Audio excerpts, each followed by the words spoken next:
South ఇండియాలోని అతి తక్కువ ధరలకి రత్నాలనందించే ఏకైక సంస్థ 6JVR.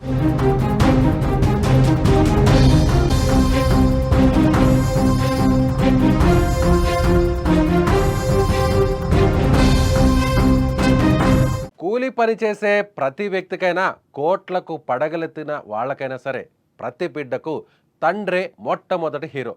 తండ్రి ప్రేమలో గొప్పదనం ఏంటంటే, అతను తన గురించి ఆలోచించకముందే ప్రతి దానిలో ఉత్తమమైనదిగా తన పిల్లలకు అందజేయాలని ఆశిస్తాడు. లోపల ఎంత ప్రేమ ఉన్నా కొన్నిసార్లు పైకి చూపెట్టాడు. పిల్లలు ఏ స్థితిలో ఉన్నా వారిని ప్రేమిస్తూ పైకి తెచ్చేందుకు నిరంతరం కృషి చేస్తూనే ఉంటాడు తండ్రి. అలాంటి తండ్రి ప్రేమకు మాయని మచ్చ తెచ్చాడు ఓ కిరాతకుడు. అల్లారు ముద్దుగా పెంచాల్సిన కొడుకును అత్యంత పాశవికంగా హతమార్చాడు. 2.5 ఏళ్ల కొడుకును చంపి మూసీలో పడేశాడు. హత్యకు కుమారుడు అనారోగ్య సమస్యలే కారణమని తెలుస్తోంది. అనారోగ్యంతో బాధపడుతున్న బాలుడికి కొన్నాళ్లుగా నీలోఫర్లో చికిత్స చేయిస్తున్నారు. పండ్ల వ్యాపారి అయిన తండ్రి ఈ నెల 12న మరోసారి హాస్పిటల్కు తీసుకెళ్లి వచ్చాడు. ఏం జరిగిందో తెలీదు. అదే రోజు తెల్లవారుజామున బాలుడిని గొంతు నులిమి చంపి నయాపూల్ బ్రిడ్జి పై నుంచి మూసీ నదిలో విసిరేశాడు. బాలుడు లేడని వెతికిన బంధువులు పోలీసులకు కంప్లైంట్ ఇచ్చారు. తండ్రిని తమదైన స్టైల్లో ప్రశ్నిస్తే నిజం ఒప్పుకున్నాడని పోలీసులు చెబుతున్నారు. మూసీలో హైడ్రా, ఎన్డీఆర్ఎఫ్ సిబ్బంది గాలింపు చర్యలు చేపట్టారు.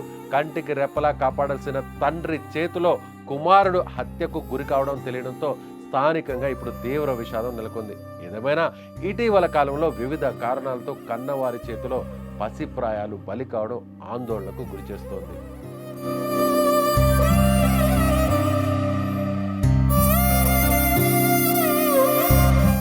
ఎస్, కొడుకు ఏ స్థితిలో ఉన్నా, ఎంతటి అనారోగ్యానికి గురైనా, అది ఎంత ఖర్చైనా సరే, అది ఏళ్ళు పట్టినా సరే, తల్లిదండ్రులు, ముఖ్యంగా తండ్రి పిల్లల భవిష్యత్తు కోసం నిరంతరం తప్పిస్తూనే ఉంటాడు.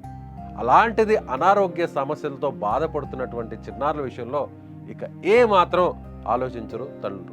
ఉన్న ఆస్తిపాస్తుల్ని అమ్మైనా సరే ఆ బిడ్డను, కొడుకును ఆరోగ్యంగా చేసుకోవాలని ప్రతి హాస్పిటల్ చుట్టూ తిరుగుతున్నటువంటి తండ్రిని చూసాం. కానీ ఈ ఘటనలో 2.5 ఏళ్ల పిల్లవాడిని తన చేతులతోనే గొంతు నులిమి అత్యంత పాశవికంగా హత్య చేసినటువంటి ఘటన చూస్తే ఇతను తండ్రేనా, వీడా తండ్రి అంటూ అందరూ కూడా ప్రశ్నిస్తున్నటువంటి పరిస్థితి.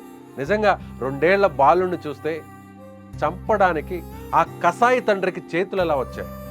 అప్పటి వరకు అల్లారు ముద్దుగా పెంచుకున్న తండ్రే ఇంత దారుణంగా చంపేశాడా అని అక్కడికి వచ్చినటువంటి ఆ పిల్లవాడి మృతదేహాన్ని చూస్తే అందరూ కూడా షాక్ అవుతున్నారు.